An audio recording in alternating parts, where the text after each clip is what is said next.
Hello, सत श्री अकाल, नमस्ते। आज जो है हमारा एक बहुत इम्पॉर्टेंट इशू है और ये करंट भी है।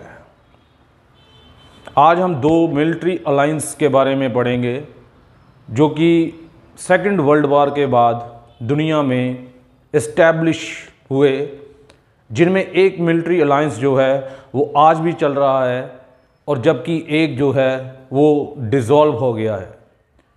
तो दोनों मिलिट्री अलायंस जो हैं उनको हम बताने जा रहे हैं।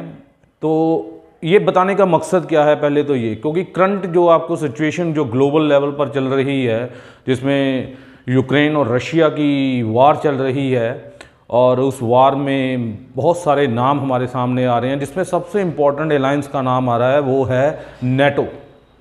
एक्चुअली नेटो है क्या?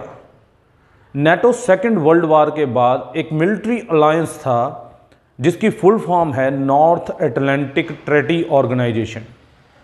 ये अलायंस जो है, इसमें दो नॉर्थ अमेरिका के कंट्री शामिल हैं, बाकी 28 यूरोप के कंट्री शामिल हैं। इसका हेडक्वार्टर जो है वो बेल्जियम ब्रसल में है।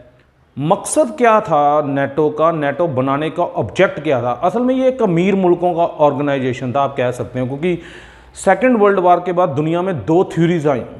एक थ्योरी आई कैपिटलिस्ट की थ्योरी, जिसे अमेरिका लेड करता था, और दूसरी थ्योरी थी कम्युनिस्ट थ्योरी, कम्युनलिज्म जिसे हम बोलते हैं, समाजवाद, जिसे रशिया या फॉर्मर यूएसएसआर जो था उसे रिप्रेजेंट कर रहा था। इन दोनों में आपस में कोल्ड वार छिड़ा हुआ था।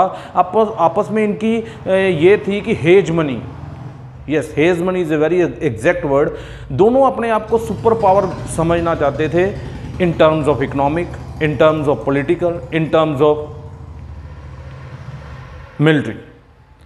तो नेटो यहाँ पर क्या करता है, उसका मकसद क्या होता है? कम्युनलिज्म के थ्रेट को रोकना यूरोप में, क्योंकि ईस्ट यूरोप के बहुत सारे कंट्रीज जो हैं उसके ऊपर रशिया का कंट्रोल हो चुका था, जिसे हम फॉर्मर यूएसएसआर बोलते हैं, United state of Soviet Russia.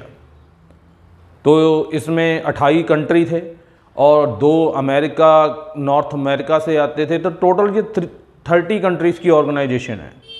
इसमें एक बहुत इंपॉर्टेंट चीज़ थी कि इसमें एक आर्टिकल 5 यहाँ पर बहुत इंपॉर्टेंट है। आर्टिकल 5 भी आजकल न्यूज़ में बहुत ज़्यादा आता है कि नेटो अपने आर्टिकल 5 का यूज़ करेगा, नहीं करेगा, यूक्रेन वार में नेटो की एंट्री होगी या नहीं होगी। तो आर्टिकल 5 क्या है? आर्टिकल 5 में ये बताया गया हुआ है कि अगर किसी भी अलायंस के ऊपर, इन 30 देशों के किसी की अलायंस के ऊपर अगर कोई हमला होता है, वो नेटो के ऊपर हमला माना जाएगा। So that is about the article 5। ये आर्टिकल 5 है। अब इस आर्टिकल 5 का अब तक नेटो ने कहां कहां तक यूज किया है, इसकी हिस्ट्री क्या है? तो इसकी हिस्ट्री में 9/11 का हमला जो अमेरिका के न्यूयॉर्क शहर में हुआ था और ट्विन टावर्स वहां पर ध्वस्त कर दिए गए थे अल कायदा के द्वारा।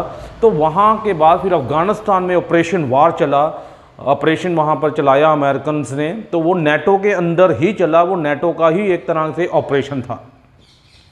उसी तरह सीरिया की वार, जिसमें अल बशद को अमेरिका सपोर्ट करता है और एक दूसरे ग्रुप को रूस सपोर्ट करता है, तो वहाँ पर भी नेटो ने अपनी कार्रवाई की है। नेटो ने भी वहाँ पर अपने मिलिट्रीज इक्विपमेंट या जो भी सैन्य कार्रवाई है वो वहाँ पर की है।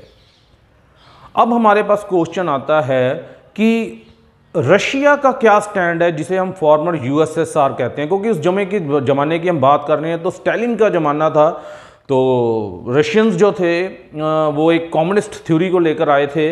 उनका बेसिक जो टारगेट था वो ईस्ट यूरोप के कंट्रीज़ के ऊपर कैप्चर करना था, जिसमें बुल्गारिया आता है, रोमानिया आता है, हंगरी आता है, चेकोस्लोवाकिया आता है और बॉस्निया आता है। ऐसे बहुत सारे कंट्रीज़ हैं जिसमें सेंट्रल एशिया के कंट्री भी शामिल हैं, Kazakhstan, Turkmenistan, Afghanistan, etcetera and etcetera.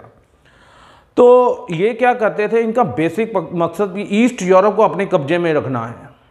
उसलिए इन्होंने भी अपना एक अलायंस बना लिया जिसे वार्सा पैक्ट कहते हैं। पोलैंड में एक शहर है, पोलैंड का ही एक सिटी है वार्सा, वहाँ पर इन्होंने एक इस्टेब्लिशमेंट की, इस ऑर्गेनाइजेशन की बनाया, इस ऑर्गेनाइजेशन को वहाँ पर। लेकिन अनफॉर्चुनेट क्या हुआ कि नेटो वालों ने या पूंजीपति कंट्रीज ने इस पैक्ट को, रूस को ही तोड़ दिया। 1991 में गर्बाचौथ का ज़माना आया। मिखाइल गर्बाचौथ उस समय आई थिंक यस 1992 की बात है, रशिया को इन्होंने तोड़ दिया, रशिया को क्लैप्स कर दिया। तो वार्सा पैक्ट जो था वहाँ पर ख़त्म हो गया और उसकी कोई एग्जिस्टेंस नहीं बची। और जितने भी 15 कंट्री थे रूस के अंडर, ये इन्होंने अपने आप को इंडिपेंडेंस डिक्लेयर कर दिया। अब नेटो यहाँ पर सर्वाइव कर रहा है, नेटो अपने आप को एक्सपेंड करना चाहता है। और दैट ये जो चीज़ है वो पुतिन को, रशियन प्रेसिडेंट को अच्छी नहीं लग रही, क्योंकि उन्हें लग रहा है कि अगर यूक्रेन के ऊपर नेटो आकर बैठ गया तो ये तो हमारी इंटीग्रिटी, हमारी जो प्रभुसत्ता है उसको ख़त्म कर देगा। तो ये इसका बेसिकली कारण है कि जिसकी वजह से रूस जो है वो मैदान जंग में आया, यूक्रेन में उसने अपना मिलिट्री ऑपरेशन चलाया। और यूक्रेन की इतनी ताकत नहीं है कि वो रूस जैसी एक सुपर पावर को रेसिस्ट कर सके, उसे चैलेंज कर सके। उसे सपोर्ट है पीछे से, इनडायरेक्ट तरीके से अमेरिकन और नेटो वहाँ पर प्रेजेंट हैं। वो हथियार दे रहे हैं, वो अपने इक्विपमेंट्स दे रहे हैं, सारी फाइनेंशियल एड यूक्रेन को मिल रही है। तो उसका बेसिकली मकसद क्या है? रूस को तोड़ना, रूस को डिसइंटीग्रेट करना। थैंक्स, होप सो आपको ये वीडियो पसंद आई होगी। If you like this video, comment in the comment section and please subscribe to the channel. Thanks. Have a nice day.